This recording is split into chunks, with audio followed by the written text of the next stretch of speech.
उभे राहा, तुमचा फोटो घेते.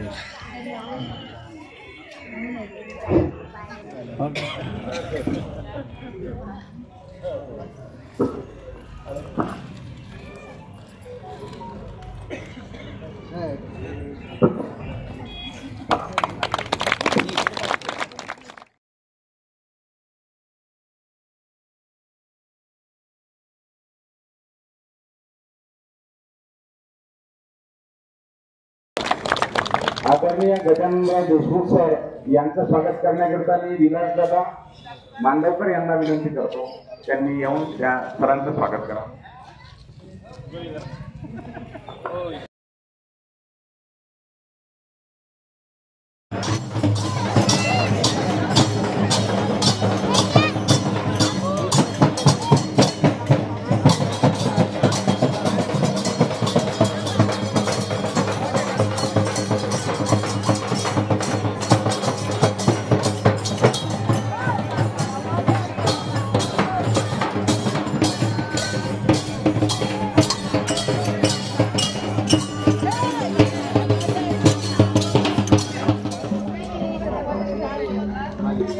चला समोर चला पालखी.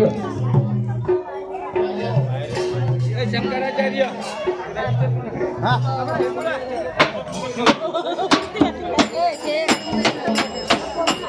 पालखी चालू द्या पुढे.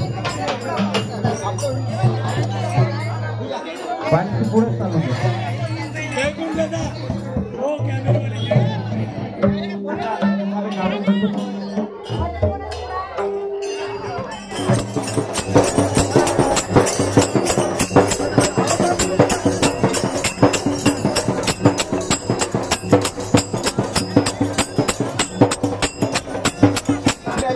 प्रसंगातून वाचवते. आपण आई का म्हणतो, ठेच लागली ना साधी घरामध्ये तर आपण आई का म्हणतो, बाबा का म्हणत नाही. म्हणतो का? माऊली इकडे बघा. हॅलो, आपण घरामध्ये आपल्याला ठेच लागली तर आपण काय म्हणतो? बाबा का म्हणतो का? आई का म्हणतो आपण, म्हणतो ना? हो. पण वाघ दिसला तर आई का म्हणतो का? नाही. बाप रे म्हणतो. काय म्हणतो? म्हणजे मोठे प्रसंग बाप सांभाळत असते आणि लहान छोटे छोटे प्रसंग आई सांभाळत असते. म्हणून दोघांनाही समान अधिकार आहेत. म्हणून राष्ट्रसंत तुकडोजी महाराज आई वडिलांविषयी लिहिले, आई बाप दोन्ही माना देवा सम, आई बाप दोन्ही माना देवा सम. कोर्टामध्ये, पोलीस स्टेशन मधून कोर्टामध्ये पाठवून दिले केस. आता जज साहेबांनी बोलवलं त्यांना दोघांना, 2 कटोऱ्यात उभे केले आणि बोला म्हणे, काय म्हणायचंय तुम्हाला? ती बाई बोलली पहिल्यांदा, माऊली साहेब म्हणे, मला बाळ, माझ्या बाळाला मी डॉक्टर करावं असं माझं मत आहे म्हणे. तो चांगली गोष्ट आहे म्हणे, काही हरकत नाही, डॉक्टर करा, तुमची इच्छा आहे, काही चांगली गोष्ट आहे ना म्हणे, वाईट काय? तर ते काय म्हणतात म्हणे, नाही नाही साहेब म्हणे, मी माझ्या मुलाला डॉक्टर होऊ देणार. मग काय म्हणता म्हणे तुम्ही? नाही, मी माझ्या मुलाला इंजिनियर करणार म्हणे. तुमचं चांगली गोष्ट आहे म्हणे, काही वाईट आहे का? नाही. आता तुम्ही म्हणता इंजिनियर करणार, ते म्हणते डॉक्टर करणार, तुमचा वाद कोर्टामध्ये आलेला आहे. एक काम करा म्हणे, तुम्ही तुमच्या बाळाला बोलवा म्हणे, त्याला मी पहिल्यांदा विचारून घेतो त्याची इच्छा काय आहे, 2 पैकी काय होण्याची, ते त्याच्यावर डिपेंड आहे म्हणे सर्व. बरोबर ना? आता हे हसायला लागले, बाळ पोटामध्ये आहे. आता जज साहेबांना असू आला की बाळ पोटात आहे तरी एवढ्या आई वडिलांची अपेक्षा पहा, वाईट काम आहे का कोणाचाही? नाही. मग साहेबांनी सांगितलं का जेव्हा मुलगा जन्माला येईल, मुलगा लहानाचा मोठा होईल, शाळेत जाईल आणि मोठा होईल, तेव्हा त्याला घेऊन या माझ्याकडे. मग त्या मुलाची इच्छा पाहून मी तुम्हाला निर्णय देईन. सद्गुरुनाथ महाराज. म्हणून बापाचंही तेवढंच महत्व आहे ना आईचंही तेवढंच महत्व आहे. आपण आईबद्दल जास्त बोलतात, रात्रोजी महाराज जास्त आईबद्दलच बोलले असतील, आहे ना? आईबद्दल, पण पित्याबद्दल बोलत नाही, लक्षात ठेवायचं. आताच म्हटलं मी, आई माझी मायेचा सागर, पण आता पित्याविषयी मी एक लिहिलेलं.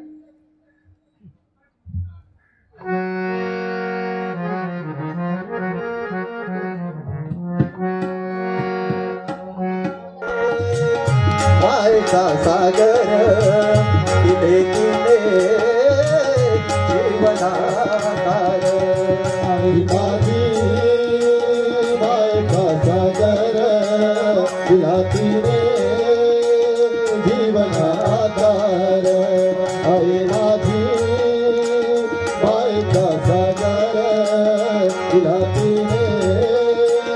जीवनाधार तडपत्या उन्हात आणि रखरखत्या रानात राहिली समाजासाठी तू कष्टाच्या कामात राहिली समाजासाठी तू कष्टाच्या कामात कधी मिळे पोटभर घास कधी मिळे तिला उपवास ओल्या मातीतून चालताना तू दमिले काट्याची फास आई माझी मायेचा सागर तिने तिने जीवनाधार आई माझी मायेचा सागर तिला तिने जीवनाधार हे गीत पूर्ण येते पण बहुत लहान आहे आता पुन्हा वेळ द्यायला आपला बाय म्हणून माझे माय बाप फक्त एवढंच म्हणत नाही तर बाळ जेव्हा पाण्यामध्ये जन्माला आल्यानंतर पाण्यामध्ये टाकते ना त्या बाळाला अंगाई गीत म्हणून झोपवते लक्षात ठेव आई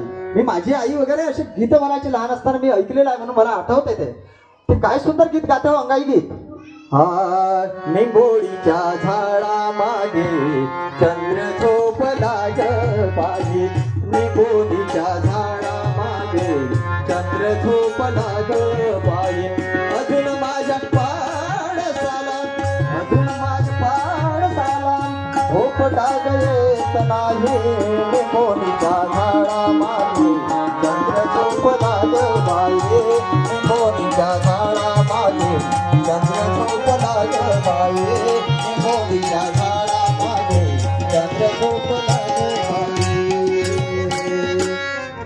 गुरुनाथ महाराज की जय. प्रसंग सांगतो मागे तुम्हाला